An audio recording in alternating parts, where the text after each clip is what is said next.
Muy buenas noches y bienvenido a un nuevo programa de debate este día miércoles 15 de octubre. Obviamente hay un tema que teníamos pendiente de tocar, lo tocamos hace un mes y medio atrás, pero creo que ya nuevamente está fuertemente en el tapete, pues la discusión, en el debate, que es el tema de la mencionada reforma de pensiones que ha señalado el gobierno que quiere implementar en los próximos meses. Siempre es importante entender de qué es lo que puede pasar con una reforma de pensiones y sobre todo cuál es el diagnóstico del sistema de pensiones actualmente en el país. Para eso tengo dos invitados que obviamente conocen muchísimo del tema. René Novelino, director ejecutivo de la Asociación Salvadoreña de Administradoras de Fondos de Pensiones, Asafondos. Buenas noches, René. Buenas noches. Bienvenido. Muchas gracias. Y Carlos Pérez, quien es asesor económico fiscal de FUNDI y ha hecho un estudio en relación a este tema de las pensiones. Carlos, nuevamente bienvenido. Gracias, Nacho. Muchas gracias por la invitación. Bueno, vamos a hablar de pensiones, un tema, digamos, que obviamente a usted y a mí nos tiene que interesar, cualquiera sea la edad del salvadoreño. Obviamente representa el futuro de cada uno de nosotros. Vamos a saludar antes a la Central de Seguros y Fianzas, que hace posible este primer segmento de debate. Durante 30 años hemos consolidado nuestro liderazgo en fianzas. Somos expertos en seguro de personas, seguro de daños, fianza segura. Nuestro servicio es de calidad, ágil y oportuno. Alcancemos juntos nuestras metas, porque los salvadoreños no nos dejamos vencer. 3 décadas de desarrollo. La Central de Seguros y Fianzas. Por 30 años, su centro de confianza. A mí me gustaría, para que todos entendiéramos, partir con un diagnóstico. Un diagnóstico de cada uno de ustedes de la situación actual. Yo creo que todo el mundo coincide que se requiere una reforma. La diferencia es qué reforma hay que hacer. No sé si estoy equivocado o no. Pero me gustaría partir por un diagnóstico y señalar por qué ese diagnóstico. ¿Ya? René. Bueno, yo creo que es un buen punto de partida y para entender la situación actual hay que hacer un poquito una breve historia de dónde venimos, a dónde estamos y hacia dónde deberíamos de ir, que yo creo que también es importante que lo planteemos. Cuando se habla de pensiones, yo creo de que es importante hacer relación al hecho de que en El Salvador de 1969 hasta 1998 funcionó un sistema de pensiones administrado por 2 entidades públicas, el Seguro Social y el INPEP, que atendían a las poblaciones del sector privado y el sector público respectivamente. Estas entidades, como digo, funcionaron bajo un esquema en el cual administraban las cotizaciones que recibían de empleadores, trabajadores, y se comprometieron en su momento a pagar pensiones, cumplidos por supuesto los requisitos que establecía la ley. Este es el sistema de reparto. Este es el que se conoce normalmente estatal, como un sistema de reparto estatal, caracterizado porque todos cotizamos a un fondo común. Ese fondo común lo administra la entidad pública, llámese ISINPEP, IPSFA o el nombre propio que tenga, y de ahí se pagan las pensiones de los que ya están jubilados y los gastos administrativos de estas entidades. Estas entidades, para que funcionen adecuadamente, Nacho, tienen que ser capaces no solo de pagar las pensiones que están en curso de pago, es decir, de los que ya están pensionados, sino que tienen que ser capaces también de acumular recursos, porque aquellos que están como trabajadores activos en el mercado de trabajo y que están pagando sus cotizaciones, por cada cotización que realizan están comprando un pedacito de derecho a una pensión futura. Por tanto, ese dinero que está recibiendo la institución, alguna parte de esa se tiene que guardar porque eventualmente estas personas que hoy están cotizando van a llegar a ser pensionados y va a haber necesidad de tener recursos para respaldar el pago de sus pensiones. Eso sería lo responsable. Eso sería lo responsable. ¿Qué es lo que realmente sucedió? Lo que sucedió fue que ese dinero que debió guardarse para respaldar el pago de pensiones no se guardó en cantidad suficiente o no se generó en cantidad suficiente. Como para ponerlo en perspectiva, se guardó 343 millones de dólares, pero la obligación de pago excedían los 11.000 millones de dólares. Ya. Entonces había un desfase muy grande. O sea, no guardaron nada.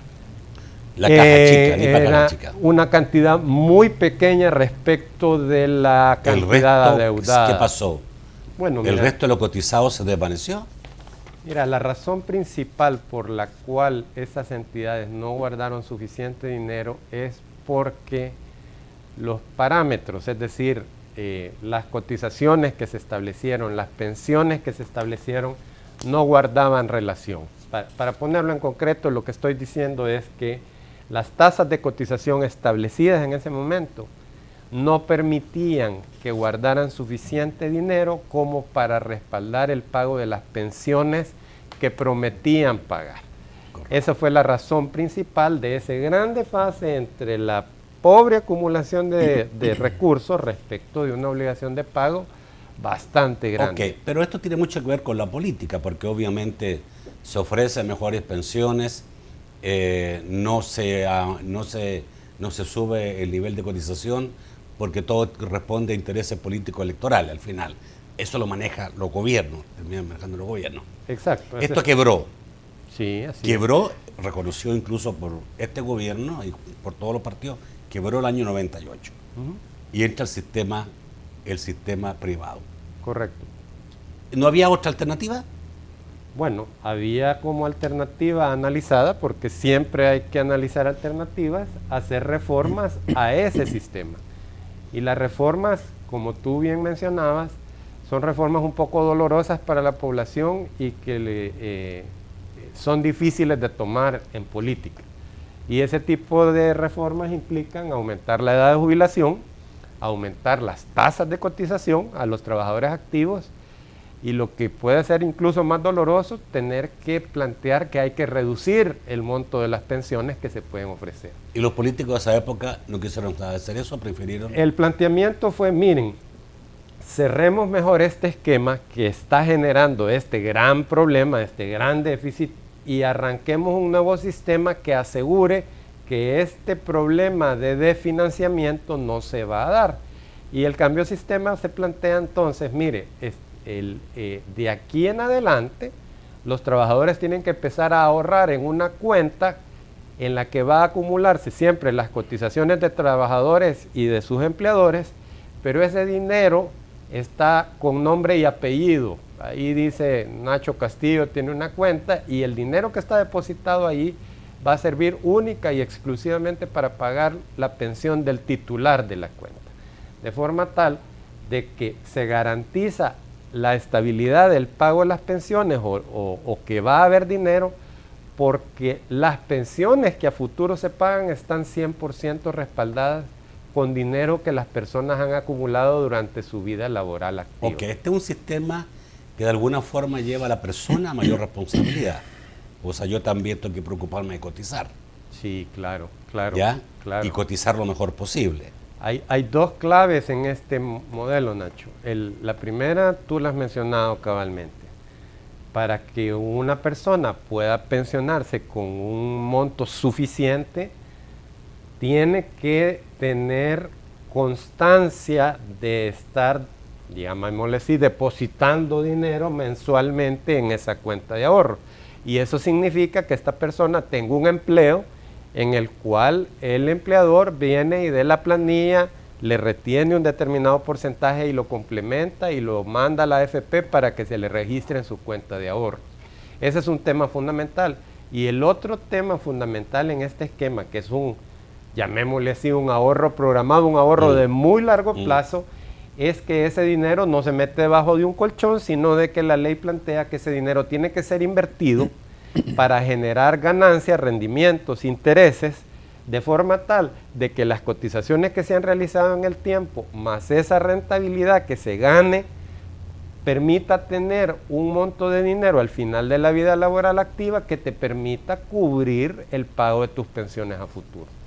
Ok, y el problema que hemos tenido en este nuevo sistema, básicamente la baja rentabilidad, producto de una fideicomiso establecido por el gobierno que obliga a las AFPs o a ese fondo de pensiones a prestarle al gobierno y el gobierno lo ha devuelto a un interés muy, muy bajo de un 1 punto y tanto %. Y hoy día que él está obligando recién de allá, allá hace un tiempo la sala de lo constitucional a que suba ese interés y lo ponga a precio de mercado, aunque no dice el fallo, precio de mercado, pero están pagando 3% en lo último me parece, ¿no? En las emisiones de este año. En las emisiones de este año. Las AFP también cotizan, las AFP también le prestan a algunas otras instituciones, como por ejemplo Fovial. Sí. ¿Y sí. Fovial cuánto paga?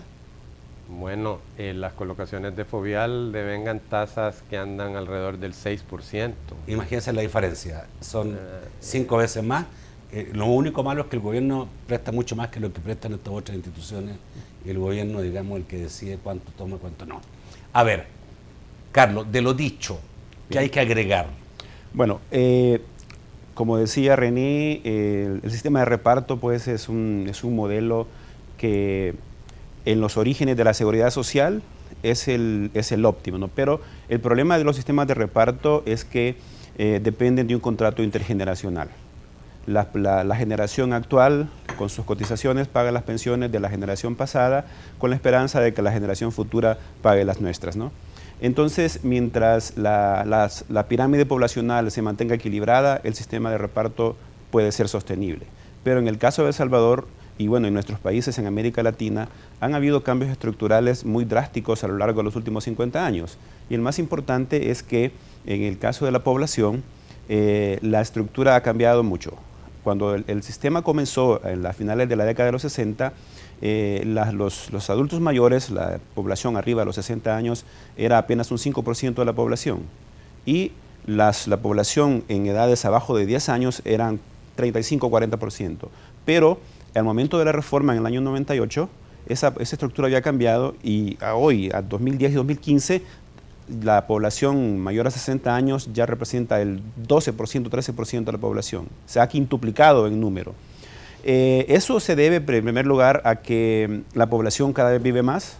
Muchas causas estructurales han incidido en eso y la tasa de fecundidad es menor. En el caso de El Salvador también la tasa de migración hacia otros países ha incidido en que cada vez haya menos fuerza de trabajo. Entonces, ya no está en equilibrio las generaciones y el sistema de reparto que operó hasta el año 98 quedó en un desequilibrio y en el horizonte cercano tenía que quebrar. Y digamos, el ejemplo más claro de eso es el IPFA. El IPFA continuó funcionando con ese modelo y era inminente que tarde o temprano, o más temprano que tarde, iba a fracasar. Y ya está dándose esa situación, el gobierno mismo lo ha reconocido y ya ha dicho que el gobierno central va a asumir esos costos, ¿no? Entonces, eso es con respecto al sistema de reparto. Ahora bien, la decisión... ¿La idea mía o el sistema de reparto funciona en países donde la estabilidad política es mucho más fuerte y la responsabilidad política mucho mayor? Llámese básicamente los mejores países europeos. Bueno, en todos los ámbitos de la economía y de la vida de la sociedad humana, en un estado en donde exista una institucionalidad fuerte, una institucionalidad sólida, todo funciona mejor. Y como tú lo dijiste, en los países desarrollados la institucionalidad es muy fuerte. A diferencia de los nuestros, que han sido caracterizados por tener instituciones muy débiles, aquí estos modelos, estos sistemas tienden a fracasar precisamente por esa mala gestión que se deriva de las malas instituciones. Bien. Bueno, tengo que ir un corte, voy a seguir con esto. Yo me recuerdo que ser presidente del INPEP era tremendo puesto en su momento, ¿eh? Era de los puestos grandes, sí. Pero eran de los puestos esos, digamos, póngame donde hay, ¿no? Parece que así era el lema. Ya vuelvo, vamos al corte.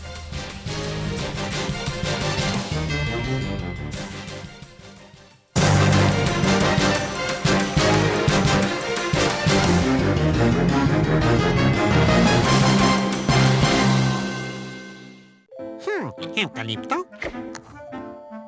¿Es una planta que huele bien? Presentamos el nuevo Raid Casa y Jardín Eucalipto, una opción más natural, con fragancia de eucalipto, extraída de la naturaleza en una fórmula base agua. ¿Raid? ¿Con aroma natural de eucalipto? La eficacia comprobada de Raid para matar insectos. ¿Raid? Ahora con aceite aromático de eucalipto en una base agua más natural.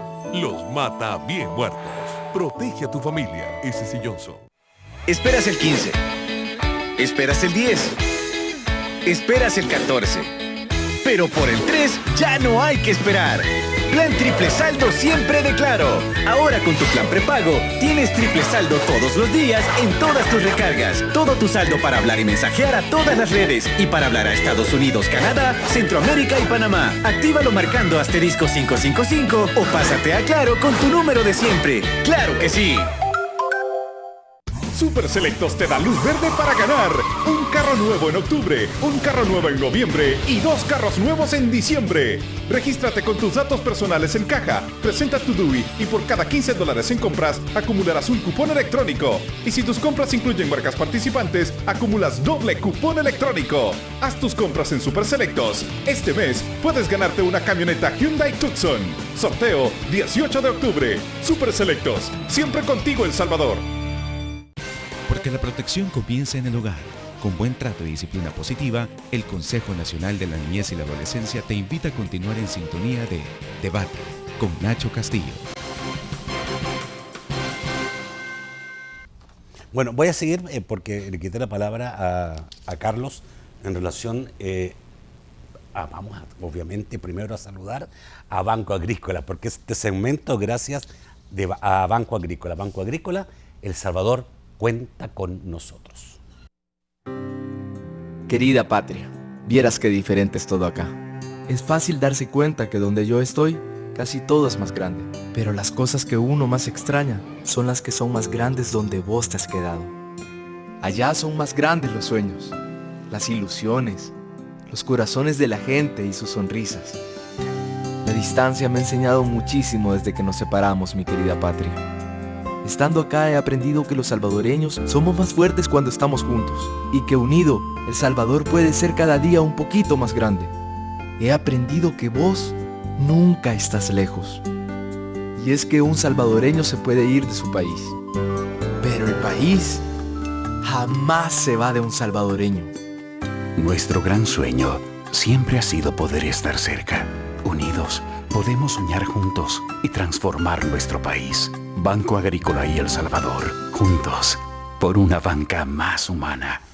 Carlos, estamos claros, el sistema de reparto es un sistema que pudiera ser muy bueno y que ha sido en algunos países, aunque yo, por ejemplo, he visto y he tenido la oportunidad años atrás de estar en Berlín y ver que ellos estaban con el sistema de reparto casi ahogados, ¿no? Sí. Sobre todo cuando se cayó el muro de Berlín y vinieron los alemanes orientales. En todas partes el sistema de reparto digamos, ahoga a los gobiernos de alguna forma, básicamente por lo que tú decías, por el envejecimiento de la población y también la molestia del joven de pensar que está manteniendo a los jubilados, ¿no? Exacto. Entonces, termina siendo un sistema que hace crisis en el mundo. El caso griego, el caso de España, España mismo. Por supuesto.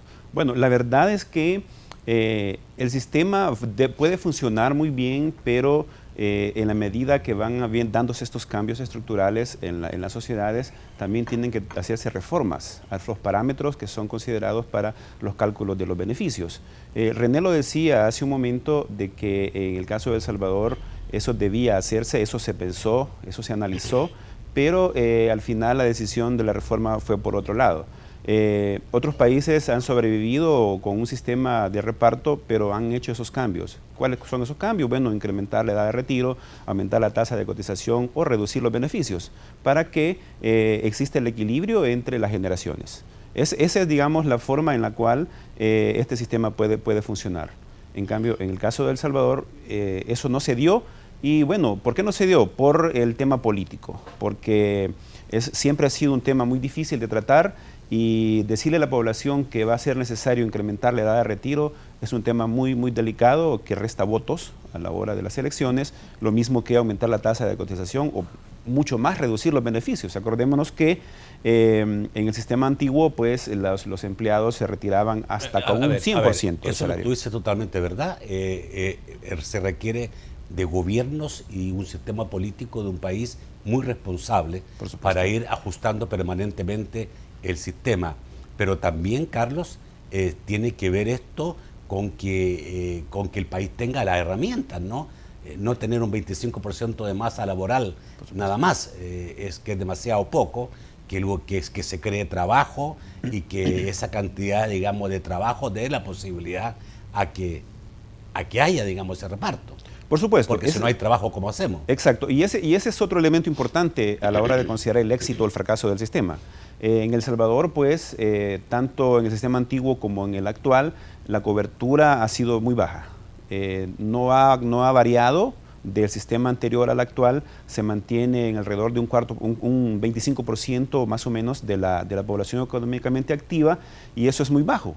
Y además ¿Esto no ha variado en cuánto tiempo aproximadamente? Desde antes de la reforma del 96 se mantenía en esos niveles. Ha tenido en algunos años aumentos, disminuciones, pero se mantiene en esa Se mantiene, franja. Digamos, que solo un 25% tiene trabajo y tiene trabajo estable. Exacto. Y eso tiene que ver quizá no tanto con el sistema previsional existente, ya sea público, de reparto o un privado de capitalización individual.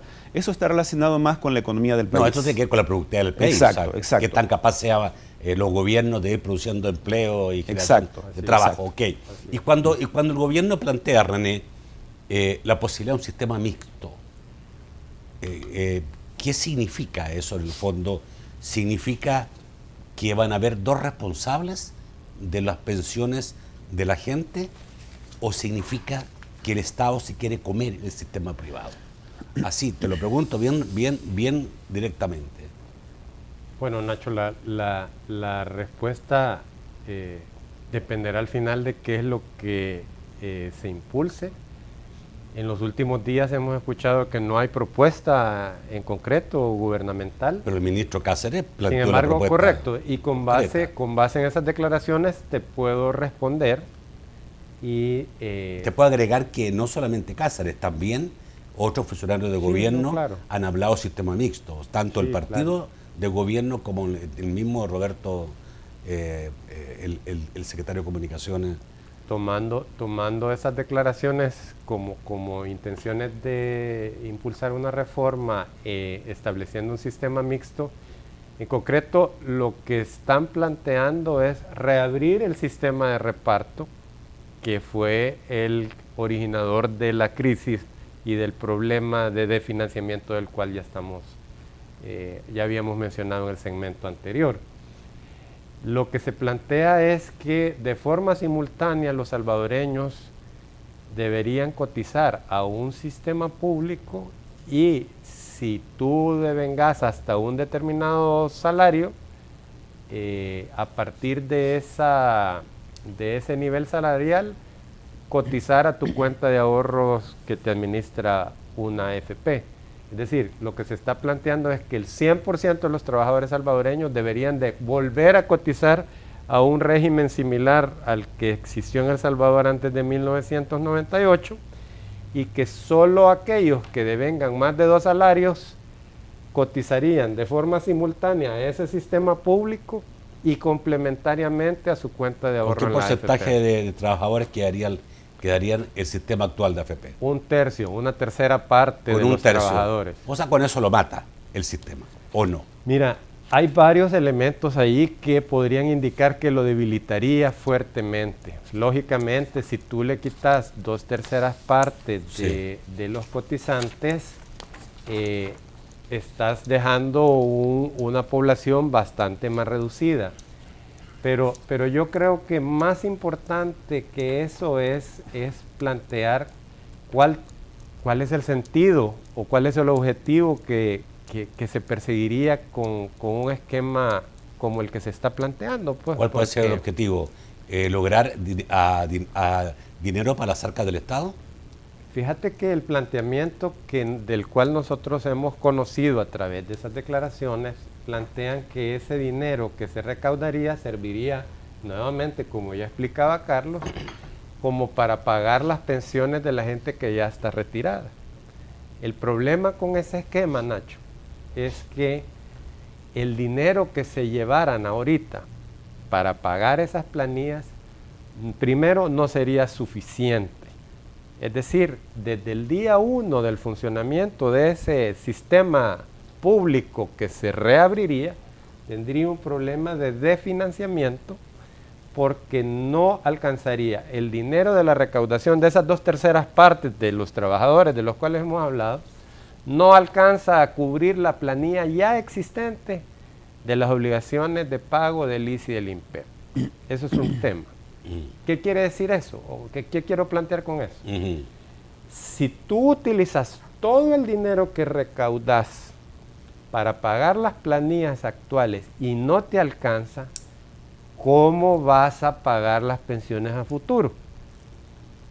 ¿Con qué respaldo vas a decirle tú a la gente, mira, cotiza a este sistema y yo, Estado, gobierno, te voy a pagar una pensión? Tú me puedes decir, ok, usted me va a pagar una pensión, ¿y con qué dinero me la va a pagar? Te lo voy a poner en una promesa, en una ley, pero esa promesa no va a estar respaldada con un 5 desde el primer día. Y eso es una diferencia fundamental respecto del esquema actual, en el que, como decíamos anteriormente, tú tenés una cuenta de ahorro a tu nombre que te garantiza de que el pago de tus pensiones no está respaldada con una promesa, sino que está respaldada con el ahorro que has ido constituyendo en el tiempo. Esa es la que tengo yo y la que tienen los pensionados de este país. Es una cuenta que se dice individual y personal. Así es. ¿Significa que está a mi nombre? Justamente, está a nombre de cada persona ¿La que ha puede cotizado. tocar alguien? Nadie. ¿Constitucionalmente nadie la puede tocar? Bueno, uno de los principios fundamentales de nuestra Constitución es el respeto al derecho a la propiedad. Y está establecido como derecho de propiedad. Exactamente. Quizás quiero hacer un símil. Tan propia es la cuenta que puede tener el amigo o amiga televidente en una AFP como la que puede tener en cualquier banco en la que tenga una cuenta de ahorro, una cuenta corriente o un depósito a plazo. El derecho de propiedad es exactamente igual. La única diferencia es que la cuenta que le administra la AFP, dice la ley que únicamente puede ser utilizada para pagarle pensiones al dueño de la cuenta o a su grupo familiar. Esa es la única diferencia con una cuenta como la del patrocinador de este programa, en el que la gente va y deposita y está un registro a su nombre de que dice que don Juan o doña María tiene X cantidad de dinero. ¿El gobierno puede tocar eso? Bueno, en la propuesta que se ha conocido incluye una disposición en la que plantean de que el gobierno se abrogaría el derecho de tomar total o parcialmente ese dinero que ha acumulado el trabajador durante estos 17 años en sus cuentas en las AFP, en el sentido de que ese dinero lo estaría tomando a cambio de ofrecerle pagar una determinada pensión, y esa pensión la fijan en $207, si tú cumplís los requisitos establecidos por la ley.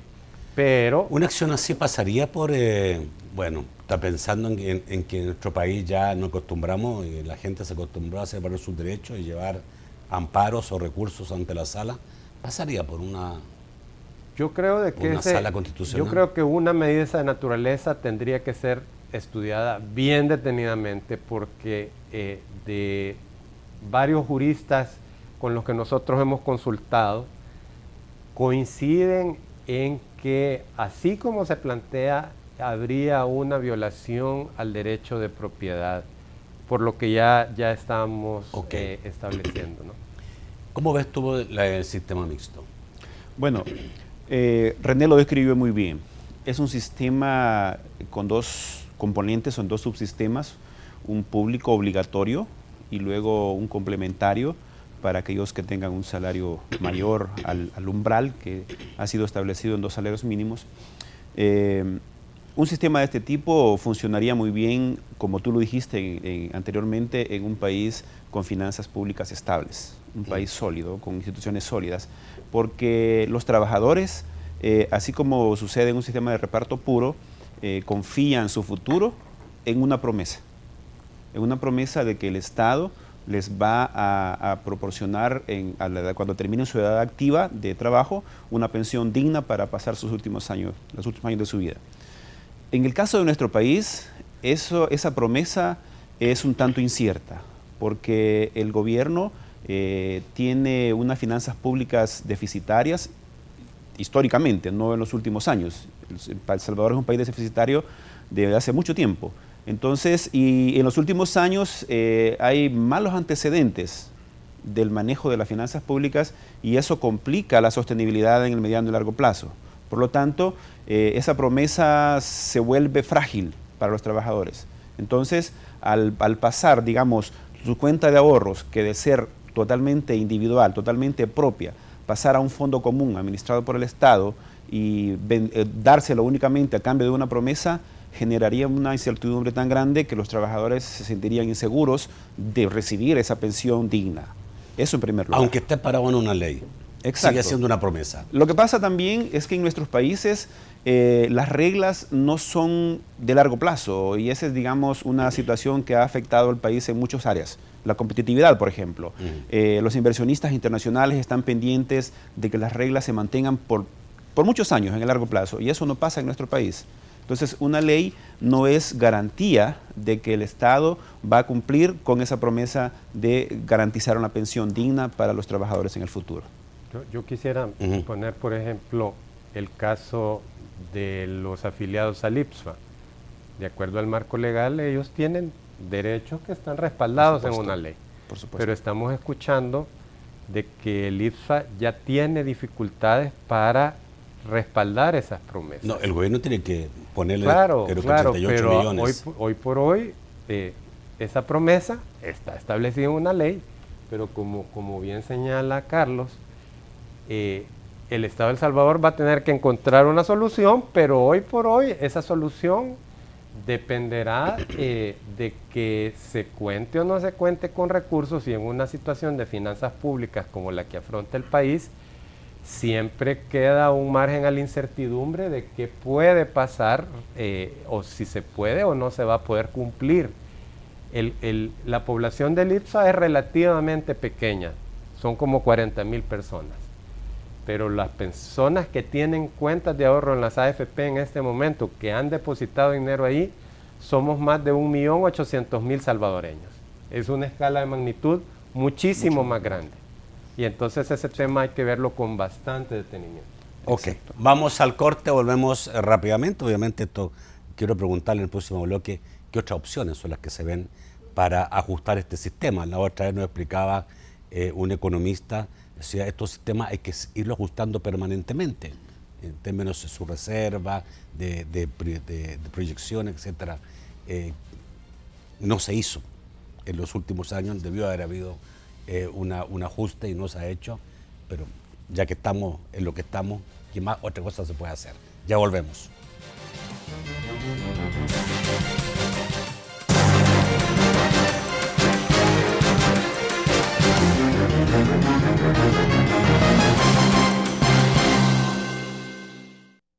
Porque la protección comienza en el hogar. Yo le he enseñado a mi hija y a mi hijo que nadie debe tocar su cuerpo. Yo acompaño a mi hijo a la escuela, aunque me toque levantarme más temprano. Yo les ayudo a hacer tareas y aprendemos juntos cosas nuevas. En mi familia educamos sin golpes y sin gritos. Yo no lo dejo solo y sé a dónde va y con quiénes está cuando sale de casa. Consejo Nacional de la Niñez y de la Adolescencia. Una llamada te puede hacer reír, soñar, gritar, acercarte a él o a ella, a tu familia, a los de acá o a los de allá. Pero al final, detrás de cada llamada, se están creando miles de empleos para que personas como tú puedan salir adelante. Con cada llamada, mensajito o conexión que haces, pagamos impuestos y aranceles que se transforman en carreteras, escuelas, uniformes, computadoras y grandes proyectos que hacen caminar al país. ¿Ves? Estar conectados nos beneficia a todos. Por eso cada día trabajamos para que sean más y más las personas que tengan acceso a la comunicación, porque al final todos merecemos estar comunicados. Es increíble todo lo que hay detrás de una llamada, ¿verdad? Por estas y muchas otras razones, seguimos cumpliendo nuestras obligaciones. No vivamos de promesas. Este es un mensaje de Casatel. ¿Eucalipto? Es una planta que huele bien. Presentamos el nuevo Raid Casa y Jardín Eucalipto, una opción más natural, con fragancia de eucalipto, extraída de la naturaleza en una fórmula base agua. ¿Raid? ¿Con aroma natural de eucalipto? La eficacia comprobada de Raid para matar insectos. ¿Raid? Ahora con aceite aromático de eucalipto en una base agua más natural. Los mata bien muertos. Protege a tu familia. S.C. Johnson.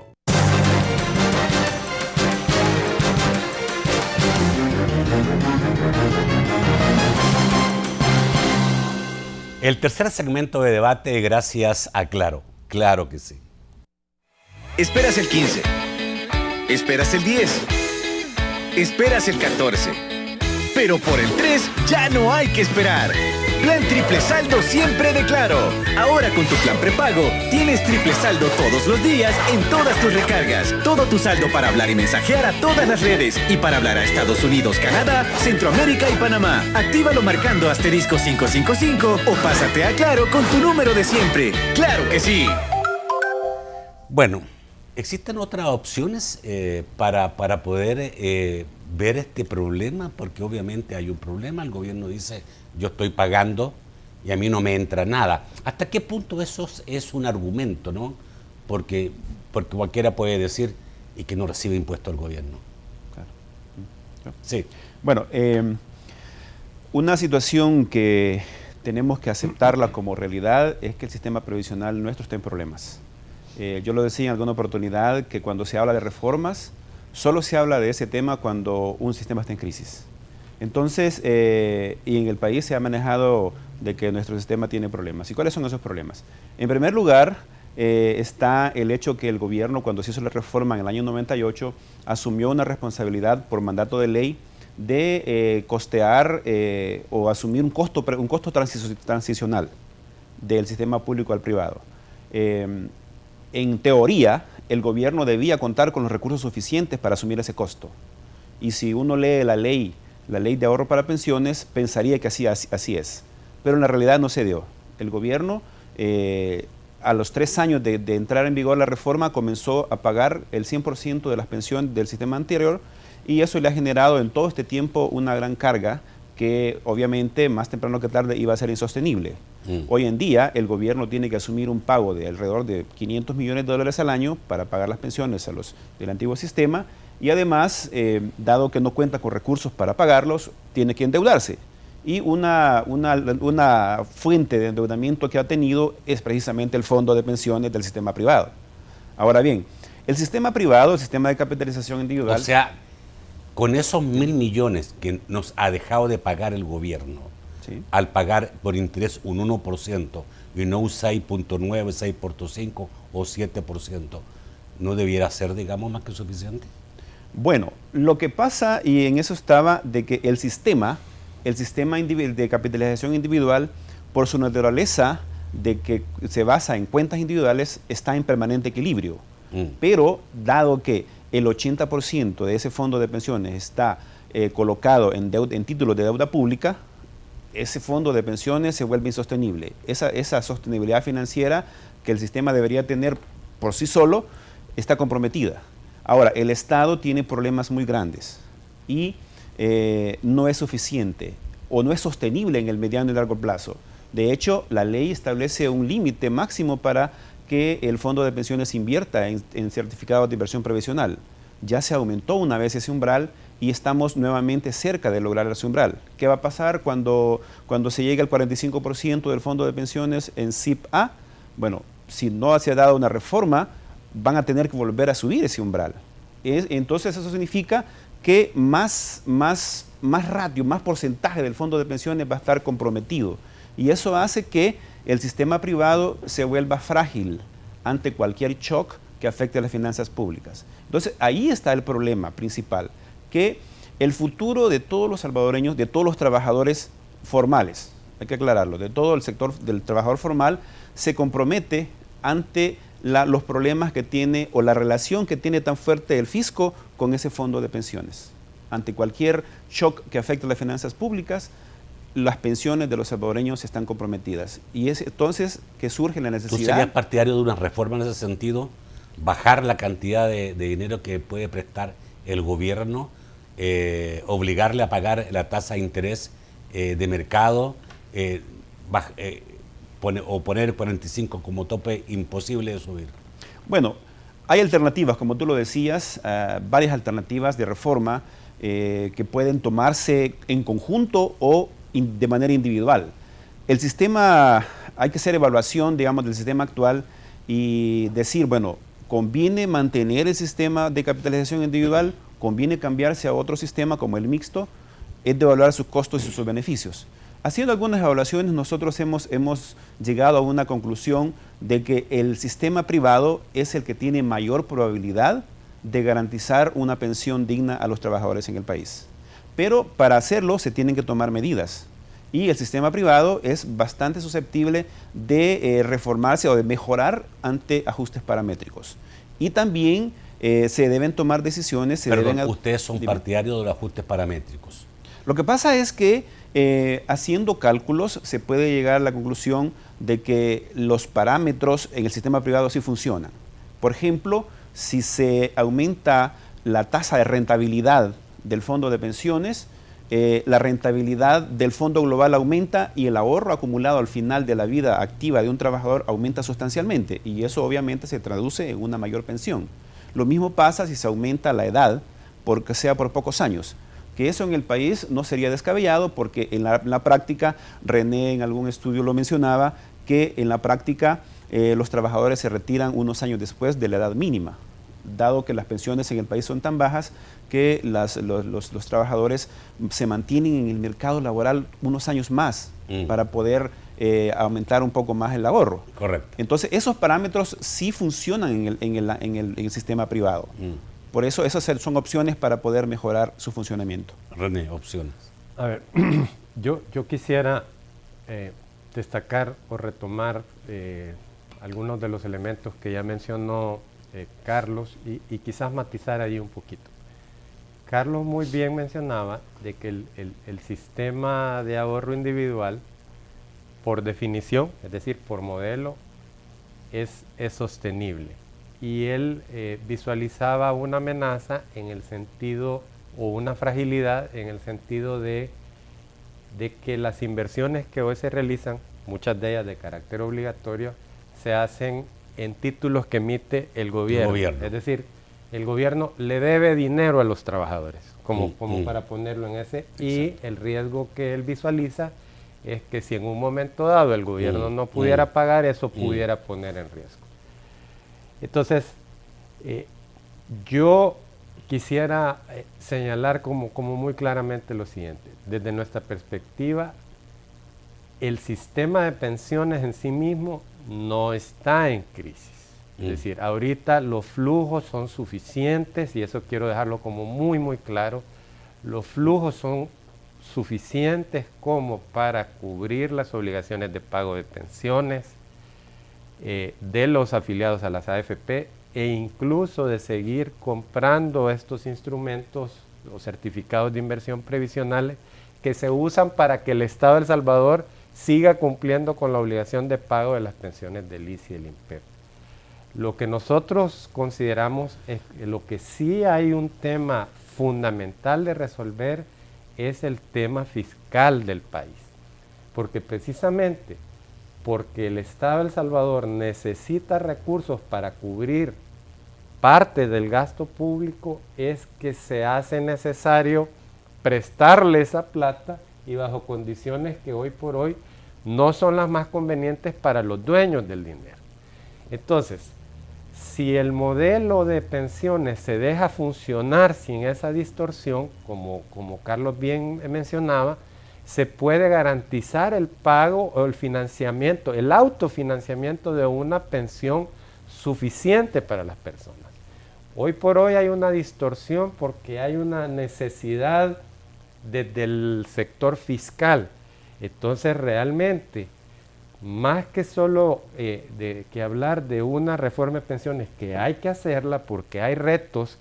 Más temprano en el programa hablábamos que solo 1 de cada 4 salvadoreños cotiza de forma regular. Ahí te dice de que hay retos importantes de seguridad social, pero que es imposible pensar que el tema de pensiones se le van a quitar las distorsiones si El Salvador de una forma responsable no le entra de fondo al análisis de cuáles son las causas del problema fiscal del país.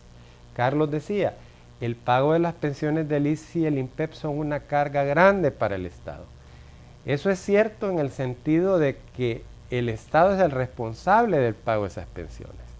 Pero desde el establecimiento del fideicomiso en octubre del 2006 hasta el último 5 de las pensiones a cargo del ICSI y el INPEP se han financiado con deuda que emite el fideicomiso y que ha sido adquirida con ahorros de los trabajadores salvadoreños. Y ese pago de pensiones no ha salido de la caja fiscal. Lo que ha salido de la caja fiscal es el pago necesario de intereses y de amortización de capital, que es hoy por hoy un valor menor. Ese mecanismo de financiamiento de las pensiones le ha servido al Estado de El Salvador para que durante estos últimos años los flujos, lo que paga por pensiones, sean cantidades, Nacho, que representan algo así como el 2% del presupuesto general de la nación. El verdadero reto es que ese esquema en el mediano y largo plazo no es sostenible, porque vos, tú o quien nos mira detrás de la pantalla no puede aspirar a pagar siempre sus gastos con una tarjeta de crédito. Correcto. En algún momento va a tener que pagar la cuenta. Y eso es válido para las personas y eso es válido para los gobiernos. Sin duda. Voy al corte, quedé un poco pendiente y me imagino que la gente debe estar diciendo, sí, pero hay que aumentar la edad, sí, pero hay que aumentar la cotización. Eso, digamos, vamos a preguntarlo directamente después del corte. Ya volvemos.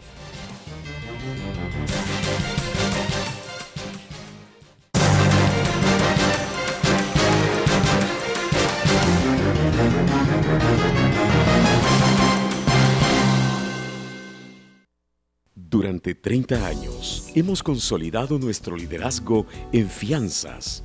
Somos expertos en seguro de personas, seguro de daños, fianza segura.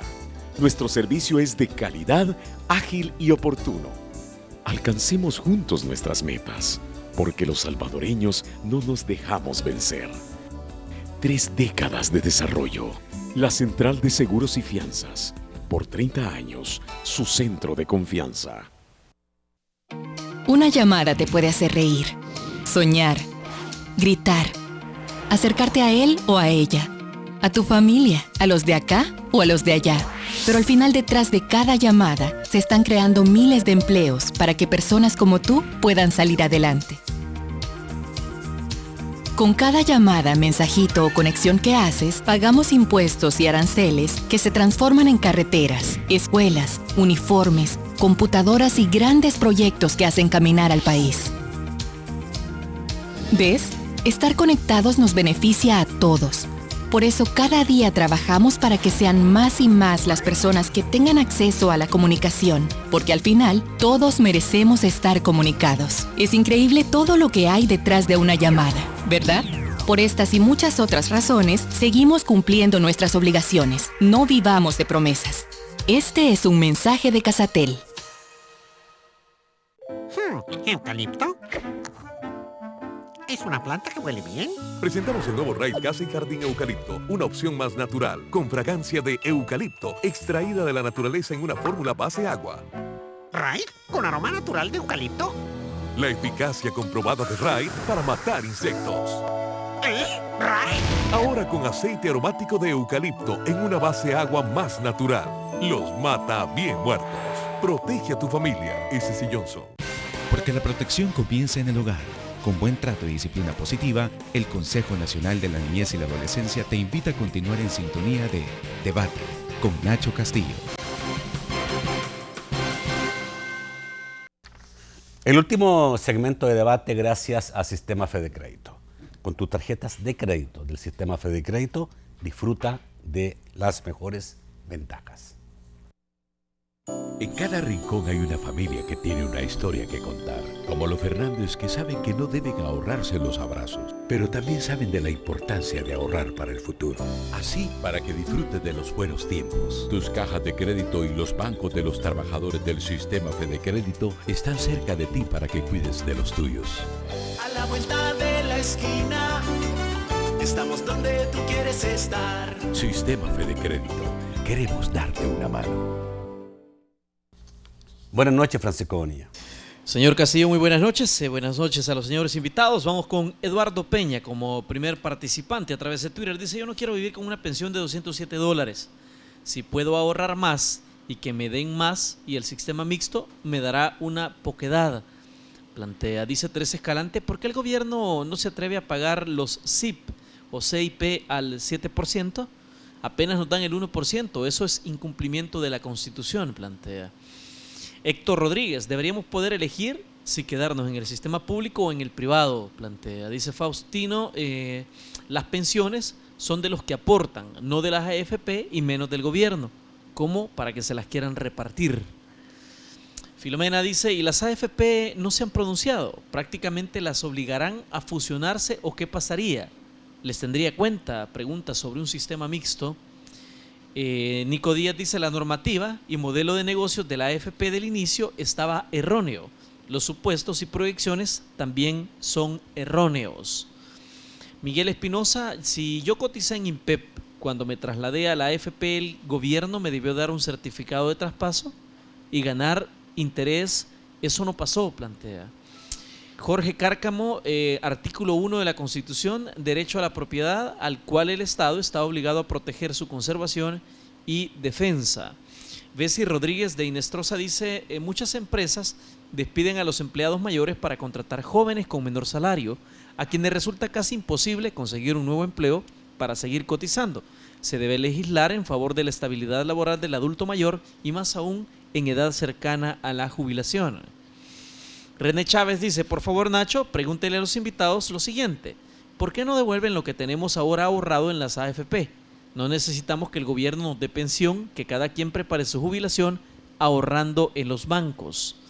Rafael Ernesto Vélez dice, señor Novelino, sabemos que no hay nada perfecto en el mundo, así que le pregunto, ¿en qué afectó a los trabajadores el cambio a las AFP?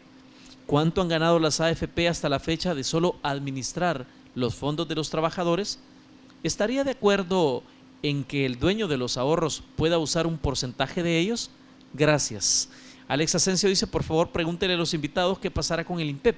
Y si está quebrado, ¿por qué siguen manteniéndolo a tantos empleados que a mi manera de ver no son necesarios para las obligaciones que actualmente realiza dicha institución? Gracias. En el estudio la respuesta, don Nacho. Bueno, muchísimas y no sé si se van a alcanzar.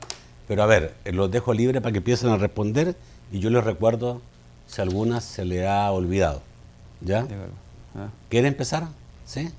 Bueno, yo creo que hay varias preguntas importantes.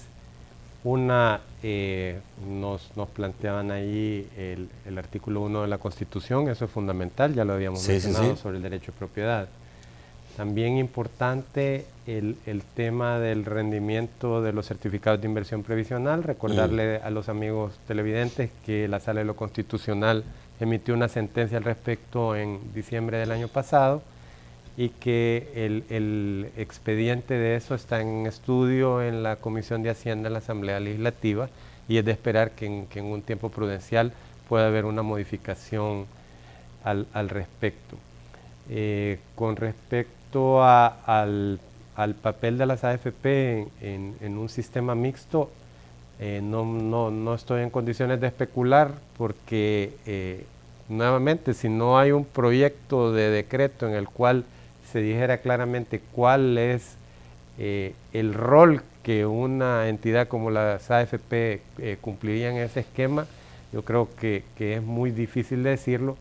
Aunque sí quiero resaltar un asunto muy importante. La razón de ser de las AFP es la administración transparente y eficiente del ahorro previsional de los salvadoreños. Sabemos que ese ahorro es sagrado y uno de los principales objetivos y razón de ser del funcionamiento de las AFP es precisamente la defensa y la preservación del ahorro de los trabajadores. Alguien dijo por ahí, ¿por qué no ahorrar directamente en un banco, en una cuenta de ahorro?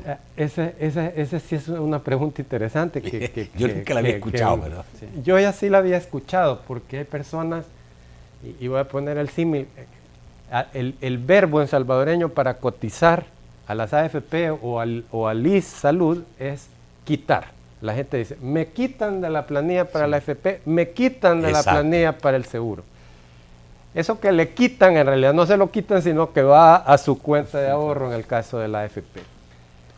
Hay un tema, y yo quisiera hacerle una pregunta así muy sinceramente, quien me escucha. Si a usted le dieran la libertad de ahorrar o no el 10 o el 11% de su salario y usted prometerse a usted mismo que no va a tocar ese dinero bajo ninguna circunstancia hasta que cumpla 60 años de edad si es hombre o 55 años si es mujer, me atrevo a decir que la inmensa mayoría de los que me están escuchando no lo van a hacer, porque todos tenemos muchas necesidades de corto plazo y el salvadoreño dice, bueno, cuando llegue, ahí voy a ver cómo me las voy a arreglar. Además que tampoco el banco va a estar todos los meses dándole tanto, digamos, para que diga. Y también los intereses no están diseñados para un ahorro de 25, 30, 40 años.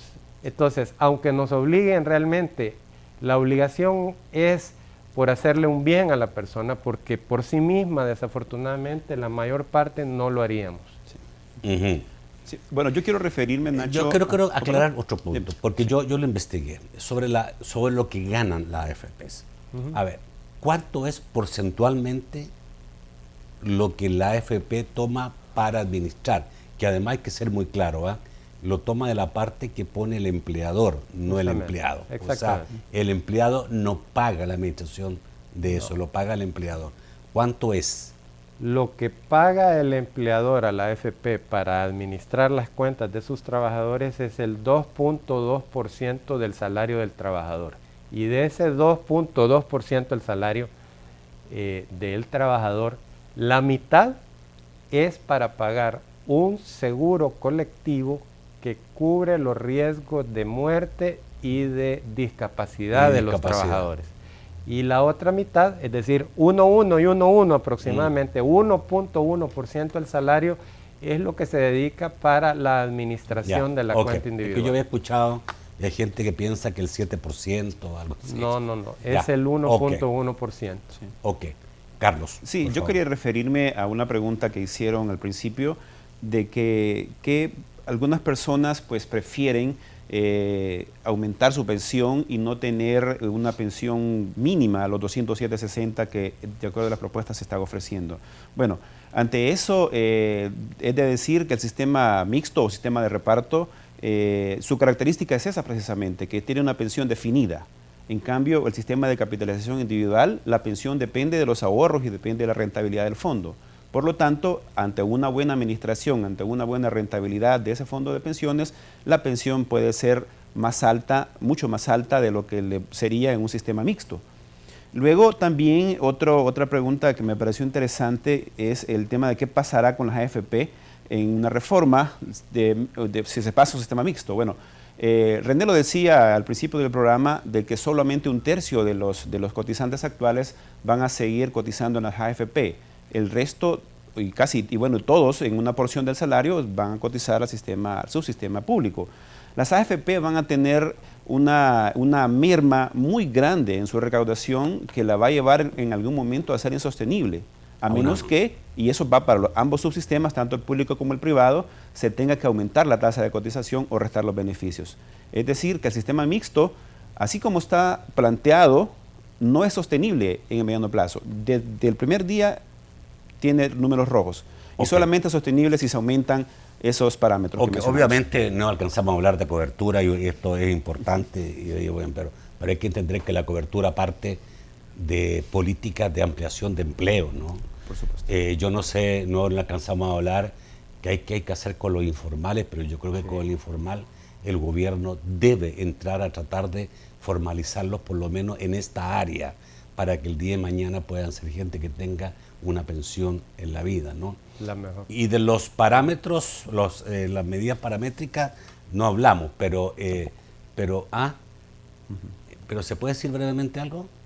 Bueno, ya lo decíamos en alguna medida. O sea, si fuéramos responsables, tendríamos que aumentar la edad. Exacto. Y tendríamos que aumentar la cotización. Tendríamos que aumentar si también fuéramos la tasa tremendamente responsables. Por supuesto. ¿La AFP se pronuncia sobre eso? Bueno, nosotros hemos conversado sobre el tema y la posición nuestra es la siguiente. Ninguna medida debe ser descartada, pero por supuesto, una medida de esa naturaleza, como aumentar la edad, tiene que ser estudiada desde todos los ángulos. Y me quiero referir a dos. Ya Carlos mencionó, lógicamente, si tú ahorras durante un tiempo más largo, vas a tener más dinero y vas a poder tener una mejor pensión. Eso sin duda. Pero también una amiga televidente hablaba ahí de la necesidad de tener una legislación para proteger el empleo de los adultos mayores. Y quizás ese es el gran tema en El Salvador. Mantener a la gente trabajando durante más tiempo implica o necesita que la economía de nuestro país permita tener esos empleos y que le genere también empleos a los jóvenes. Todo pasa por crecimiento económico. Todo pasa por eso. Es la mejor política de empleo. Si no hay empleo, no puede haber, digamos, nada que concreto. Bueno, exacto. Muchísimas gracias, Carlos, por estar esta noche. Gracias, René. Amigos televidentes, los espero mañana. Mañana vamos a hablar de un tema que realmente, digamos, está siendo muy importante estos días, que es el enriquecimiento ilícito. Uno de mis invitados, Roberto Rubio, el otro, digamos, lo tengo pendiente todavía. Hasta mañana. Que pasen buenas noches.